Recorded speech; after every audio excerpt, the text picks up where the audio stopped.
Welcome to remix king channel. ఉడకబెట్టిన కోడిగుడ్డులో ఏ భాగం తింటే మంచిది? తెల్లదా లేక పసుపు రంగుదా?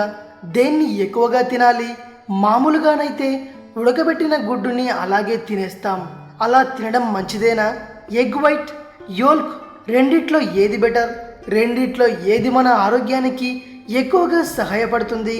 కాస్త రెండిటి న్యూట్రిషన్ వాల్యూస్ చెక్ చేస్తే తెల్ల భాగంలో 3.6 గ్రాముల ప్రోటీన్ ఉంటే పసుపు భాగంలో 2.7 గ్రాముల ప్రోటీన్ ఉంటుంది. అంటే వైట్లోనే ప్రోటీన్లు ఎక్కువ. వైట్లో కేవలం 0.05 గ్రాముల ఫ్యాట్ ఉంటే యోల్కులో మాత్రం 4.5 గ్రాముల ఫ్యాట్ ఉంటుంది. వైట్లో కేవలం 16 క్యాలరీలు ఉంటాయి, కానీ యోల్కులో 54 క్యాలరీలు ఉంటాయి. కొలెస్ట్రాల్ వైట్లో 0, కానీ యోల్కులో మాత్రం 211. కాల్షియం యోల్కులోనే ఎక్కువ, అలాగే ఫాస్ఫరస్ కూడా.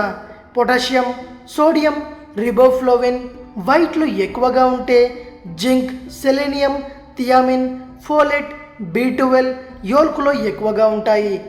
విటమిన్స్ కూడా యోల్కులోనే ఎక్కువ. ఈ న్యూట్రిషన్ లెక్కలు చూస్తే మనిషి శరీరానికి 2 అవసరమే. రెండిట్లో మనకు లాభాలు చేకూర్చే ఎలిమెంట్స్ ఉన్నాయి. కానీ యోల్కుని ఎక్కువగా తినొద్దని ఎందుకంటారంటే యోల్కులో కొలెస్ట్రాల్ లెవెల్స్ ఉండటం వల్ల, ఫ్యాట్స్ ఎక్కువగా ఉండటం వల్ల, దాంతోపాటు వైట్ కన్నా ఎక్కువ క్యాలరీలు ఉండటం వల్ల ఒకవేళ అధిక బరువు సమస్య ఉన్నవారు గుడ్డులో కేవలం వైట్ తీసుకుంటే సరిపోతుంది. మరి యోల్క్ తీసుకోవాలా వద్దా అనేది వారి డైట్ బ్యాలెన్స్ మీదే ఆధారపడి ఉంటుంది.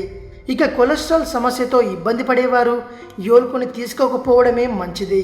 అసలు ఏ సమస్య లేనివారు తమ డైట్లోకి ఉడకబెట్టిన గుడ్డుని చేర్చుకోవాలంటే వారంలో 2-3 రోజులు మాత్రమే పూర్తి గుడ్డుని తిని మిగతా రోజులు కేవలం వైట్తో కానిచ్చేస్తే మంచిదని న్యూట్రిషన్స్ నిపుణులు చెబుతున్నారు. ఇది విషయం. మరిన్ని హెల్త్ టిప్స్ కోసం రిమిక్స్ కింగ్ ఛానల్ని సబ్స్క్రైబ్ చేయండి. ఈ వీడియో కనుక నచ్చినట్టయితే లైక్ చేయండి, షేర్ చేయండి. మరో వీడియోతో మీ ముందుకు వస్తాను. అంతవరకు సెలవు.